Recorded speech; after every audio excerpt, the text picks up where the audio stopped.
Eu fui almoçar na casa do boyzinho, que ele ia me pedir em namoro lá na frente de todo mundo, e eu saí de lá humilhada depois que meu celular sumiu. Tava ficando com esse boyzinho fazia mais ou menos uns 2 meses, e eu não imaginava nunca que ele ia me pedir em namoro lá na frente de todo mundo. Me chamou pro almoço na casa dele. Eu aceitei, nem sei porquê, nem sei onde eu tava com a cabeça, mas ele me falou que ia me apresentar como amiga, e que não tinha problema nenhum, que ele tava acostumado a fazer isso, os pais dele não esquentavam, e eu acabei indo. Aquele dia eu tinha acordado atrasada, não tinha colocado meu celular pra carregar à noite, o celular não despertou porque estava desligado. Eu fui pro meu compromisso, que era na parte da manhã. Cheguei lá, lembrei que tinha esquecido do meu carregador. Emprestaram um carregador pra eu carregar o meu celular, mas o carregador não estava funcionando. O celular ficou 3 horas no carregador e pegou apenas 10%. E foram os 10% que me ajudaram pra eu poder falar com o boyzinho onde eu tava, pra ele poder me buscar na hora do almoço. Saí de lá direto pra casa dele. Dentro do carro, eu falei com ele que eu tinha saído atrasada, esquecido o carregador. Ele falou que na casa dele a gente colocaria o celular pra carregar, e assim eu fiz. Assim que eu cheguei lá, os pais dele me cumprimentaram muito bem, muito simpáticos. Eram de idade já, os pais dele. E ele pegou meu celular, colocou pra carregar lá na cozinha, e a gente ficou na sala conversando. Ficou o tempo todo do meu lado, não saiu dali hora nenhuma. Até que começou a chegar várias mensagens no celular do boyzinho. E o celular dele tava pra tocar e pra tocar bem alto. Nisso, começou um apita-pita de mensagens. Ficou tão sem graça que ele saiu de perto de mim e foi ouvir as mensagens longe. Só que eu ainda via ele de onde ele tava. Nisso, a mãe dele foi pra perto dele e eles saíram dali de onde estava. E eu não consegui mais ver onde eles estavam. Passou uns 5 minutos, o pai dele foi também e as tias foram também. Eu fiquei sozinha na sala e sem entender nada do que tava acontecendo porque eles estavam...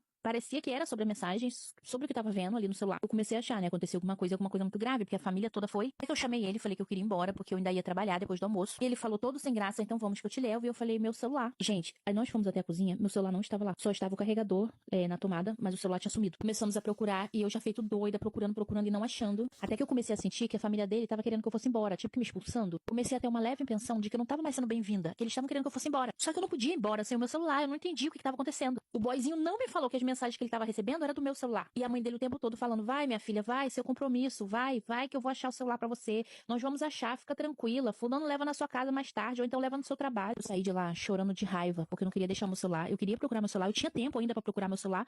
E eles me empurrando, já pegando pelo meu braço, me levando até a porta. Trabalhei aquele resto de tarde, o boyzinho sumiu, não falou mais nada, não mandou mais nenhuma mensagem. Quando eu tava no trabalho, uma amiga minha ligou lá pro meu trabalho. E ela não me deu chance de falar nada. Falou que me odiava.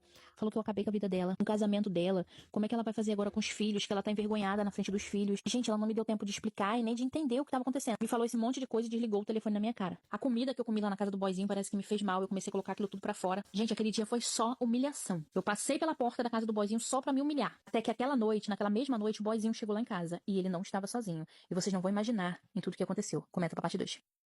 Parte 2. O boyzinho chegou na minha casa com nada mais, nada menos do que o pai dele, a mãe dele, as 2 irmãs dele, a sobrinha dele de 14 anos, que foi a pirralha que pegou meu celular, e mais um cara lá que eu acho que era amigo dele que eu nunca vi na minha vida. Quando eu abri a porta, ele já foi logo falando como que eu podia ter feito aquilo com ele. Tirou um anel do bolso, começou a amassar, quebrar, tentar destruir o anel na minha frente. Quebrou a caixinha do anel inteira. Falou que ia me pedir em namoro lá com os pais dele. E a mãe dele, aquela velha, olhando pra minha cara o tempo todo. Olhando pra minha cara e balançando a cabeça, tipo que concordando com tudo que ele tava falando. Enquanto ele falava um monte de besteira, a mãe dele se meteu no meio e falou, eu não vou deixar você magoar o meu filho, eu não vou deixar você fazer isso com meu filho. A gente te recebeu na nossa casa de braços abertos. Essa pirralha dessa sobrinha dele, o que ela fez? Eu botei meu celular pra carregar, meu celular não tem senha. Gente, eu não sabia que o boy ia me pedir em namoro. Eu até aceitaria, sabe? Porque o boyzinho era lindo, eu tava adorando ficar com ele. Mas eu não sabia se ia ter futuro, eu tava com ele mais uns 10. Como que eu ia imaginar que ele ia me pedir em namoro? Ele tinha que ter me avisado antes, que eu ia me preparar. Eu não parei de falar com os outros boyzinhos. Inclusive, na noite anterior, eu tinha dormido na casa de um deles. E ele viu todas as mensagens, porque aquela pirralha pegou meu telefone e foi mandando print de tudo no celular dele. Mandando no celular da mãe, mandando no celular do pai, mandando no celular da família inteira. Gente, ela ainda teve coragem de pegar coisas de amigas minhas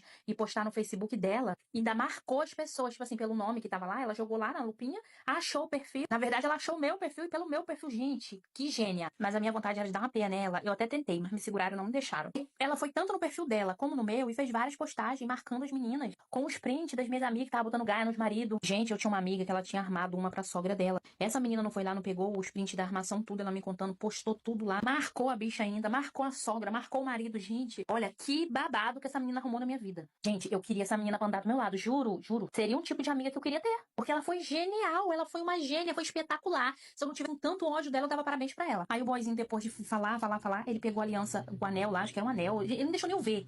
Tiçou pela janela. A mãe dele e o pai dizendo que tava muito decepcionado comigo, que abriu as portas da casa pra mim, como se tivesse me dado 100 mil reais, né? Tipo assim, abriu as portas, me deu um almoço que me fez mal, como se tivesse me dado 100 mil reais. Eu sei que no final das contas eu fiquei sem o boyzinho, perdi mais uns 3 boyzinhos ainda que eu tava ficando, porque a menina expôs prints e eu tava ficando com os boyzinhos lá que também tinha relacionamento. Tipo assim, as minhas amigas, uma entendeu, mas eu perdi 2 amigas, tipo assim, até hoje não fala mais comigo por causa dessa situação, porque mesmo eu tendo provado que não fui eu, elas acham que, tipo assim, minha responsabilidade, o celular tava sob minha responsabilidade, eu devia ter apagado, eu não devia ter deixado uma coisa tão séria no celular, sabe? Então, eu tento buscar a amizade das minhas amigas hoje, mas elas não falam mais comigo. No final, eles foram embora da minha casa, batendo os pés, se achando os reis da cocada santa. Eu fiquei sem o boyzinho, sem o pedido de namoro, com uma dor de barriga danada, que aquela comida me fez muito mal. Até hoje eu me pergunto como que uma pirralha de 14 anos de idade consegue me passar a perna desse jeito. Não acredito nisso, sabe? Eu não acredito que uma menina dessa idade conseguiu fazer todo esse alvoroço na minha vida. E sei lá, quanto tempo que eu fiquei lá? Uma hora e meia? Até hoje eu não consegui acreditar nisso. E foi isso. Até hoje passo raiva aqui com toda essa situação.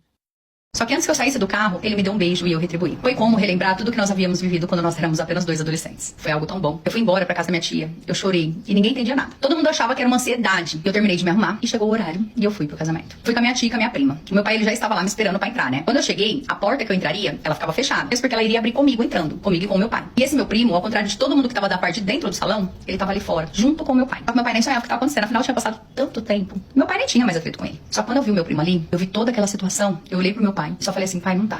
Eu não posso fazer isso. Eu olhei pra minha tia e pedi pra ela me tirar dali. Ela começou a pedir, pelo amor de Deus, pra que eu não fizesse aquilo. E eu falei que não podia me casar. Meu pai, na hora, eu acredito assim que ele sacou. Porque ele já olhou pra cara do meu primo com uma cara tão brava. E foi ali que eu deixei o meu noivo no altar. Todo mundo ficou sem entender nada. Porque ninguém ficou sabendo, né, que eu tinha visto meu primo naquele mesmo dia. O meu noivo acabou comigo por mensagem. Falou que nunca mais queria olhar na minha cara. Os pais dele, então, nem se fala. Mas eu sinceramente entendo. Afinal, eu havia humilhado ele, feito ele passar por aqui. Nós não nos falamos mais depois disso. E eu e meu primo, nós voltamos a conversar e voltamos a ficar escondidos. Até que após 8 meses, nós assumimos pra toda a família. Novamente foi aquele choque. Só que agora nós já éramos de maior. Os meus pais e os pais dele chegaram inclusive a brigar entre si ali, porque eles ficavam um tentando culpar o outro, dizendo que ninguém pediu, que era abominável a nossa relação, afinal nós éramos família, mas nós decidimos não ligar pra isso. E hoje faz 1 ano e meio que nós estamos juntos. Eu me sinto mal por ter feito o que eu fiz com o meu noivo na época, mas eu me sinto tão feliz ao lado do amor da minha vida. Hoje nós moramos juntos, os nossos pais já aceitam a nossa relação, a nossa família às vezes brinca com isso, mas todos aceitam. E não tem o que fazer. Nós vivemos a nossa relação de companheirismo, amizade, é muito amor envolvido e nós não vamos mudar isso por conta de ninguém. E por mais que eu tenha magoado meu noivo aquele dia no altar, eu sinto que se eu não tivesse feito isso, eu não seria feliz. E eu estaria enganando uma pessoa que de fato não merecia. Então eu não me arrependo. E é isso. Essa é a minha história. Bom, meu primo apareceu no dia do meu casamento e eu larguei meu noivo no altar. Bom, desde muito nova, eu sempre sonhei com um príncipe encantado. Sabe, uma verdadeira boba. E o meu primeiro grande amor, com apenas 12 anos de idade, foi o meu primo. Ele foi a pessoa que eu perdi a minha inocência. Nós dois éramos muito apaixonados um pelo outro. Nós ficamos escondidos por cerca de 2 anos, porque nós sabíamos que as nossas famílias não iriam aceitar. E dito e feito. Após esse período, a minha tia pegou nós dois nos beijando e foi aquele auê na família. E o meu primo era 3 anos mais velho que eu. Ou seja, nessa época que todo mundo descobriu, ele já era de maior. Inclusive, o meu pai chegou a ameaçar ele, falando que se ele encostasse em mim novamente, ele o denunciaria. Por isso nós acabamos nos afastando. Nós ainda conversávamos e sonhávamos com um dia que nós pudéssemos viver o nosso amor, só que ele foi pra longe porque ele foi estudar em outra cidade. Com isso eu acabei seguindo a minha vida, completei a minha maioridade e nunca mais vi ele. Só que aquele amor ainda tava dentro de mim. De qualquer forma eu tentava pôr uma pedra em cima daquilo. Comecei a minha faculdade e depois de um tempo, na faculdade mesmo eu conheci o meu namorado. Eu gostava muito dele, mas eu sentia que não era aquele amor que eu sentia igual eu sentia pelo meu primo. Eu via o meu primo somente ali pelas redes sociais. E era sempre fotos ali dele em festas, com outras mulheres, que eu me deixava morrendo de ciúmes. Mas ele não era nada meu, né? Foi quando eu resolvi de fato seguir com a minha vida. Terminei a minha faculdade e após 5 anos namorando, eu fui pedida em casamento. E aceitei. Nessa altura do campeonato, eu já achava que eu amava o meu namorado. Tipo, eu amava o suficiente pra nós começarmos uma vida. Então nós começamos a organizar tudo. O casamento estava marcado pra dali 1 ano. E novamente, durante todo esse período, eu não vi mais meu primo. Afinal, ele não morava na cidade. Até que faltando apenas 3 meses pro casamento, o meu primo voltou pra nossa cidade. Só que eu ainda não tinha ido ver ele. Eu achei que era melhor assim. Então continuei todo o processo, o grande dia, né? E eis que chegou o grande dia. Eu tava tão feliz, eu achei que nada iria estragar aqui. Nosso casamento seria um salão de festa. E nesse dia eu estava me arrumando na casa de uma outra tia minha. Não a mãe desse meu primo. Ali eu me arrumando, faltando apenas algumas horas pro casamento. Eis que meu primo aparece me mandando uma mensagem, pedindo pra, pelo amor de Deus, eu ir até a esquina da casa da minha tia, que ele precisava muito falar comigo. Fiquei meio com receio, mas eu dei um jeito de sair sem que ninguém estranhasse. Falei que eu ia numa mercearia, a minha prima queria ir junto, eu falei que não, que eu queria ir sozinha. Quando eu cheguei na esquina, ele estava lá de carro, me esperando, eu entrei no carro e nós saímos ali de perto. Naquele ele me pediu desculpa por ter sumido por todos aqueles anos. Ele falou assim que, já que nós éramos de maior, nós podíamos viver o nosso amor e que nada iria impedir. Eu briguei com ele ali, porque eu falei pra ele porque que ele esperou tanto tempo, porque ele esperou no dia do meu casamento e o meu noivo não merecia aquilo. Eu falei pra ele que não. Que eu não iria fazer aquilo com o meu noivo. Que, como eu disse, ele não merecia. Só que antes que eu saísse do carro, ele... Parte 2. Minha vizinha passou aqui com uma caixa de cerveja, 2 pacotes de carvão e 1 quilo de carne. Ela parou e ficou conversando comigo e falando: minha filha, Bolsa Família é pra me luxar, é pra me curtir mesmo. Pois eu vou dar muito dinheiro pra macho. E ela ficou aqui conversando comigo, conversa vai, conversa vem. Eu fui e disse assim: mulher, você sabia que o dinheiro do Bolsa Família você tem que gastar com seus filhos? Ela foi e falou: pois sim, quem que vai saber que eu tô gastando comigo? Minha filha já fica esperando o Bolsa Família cair pra me fazer minha unha, meu cabelo, fazer um churrasquinho e chamar uns amigos. Eu fui e falei: pois minha filha, aqui em casa é diferente. Assim que meu Bolsa Família sai, eu já faço umas comprinhas, pago uma água, um talão de energia, porque afinal isso é uma ajuda do governo, para as crianças não passar necessidade. Quando foi hoje, só ouvi os batidos no portão. Quando eu abro, eram os filhos da vizinha. Ô tia, minha mãe mandou lhe pedir 2 massas de cuscuz e 1 pacote de café. E ela perguntou se a senhora tem uma margarina, que a gente tá sem ter o que comer dentro de casa. Eu falei: diga a sua mãe que crie vergonha na cara. Meu perfil oficial é Dilma Arruda. Que quando ela receber o dinheiro do Bolsa Família, ela compre comida pra casa de vocês. Que eu não tenho obrigação de estar sustentando ninguém, não. Mas menina, é cada um que me aparece. Diga aí, meu isopor, o que vocês fariam se estivesse no meu lugar? Deixa aqui nos comentários.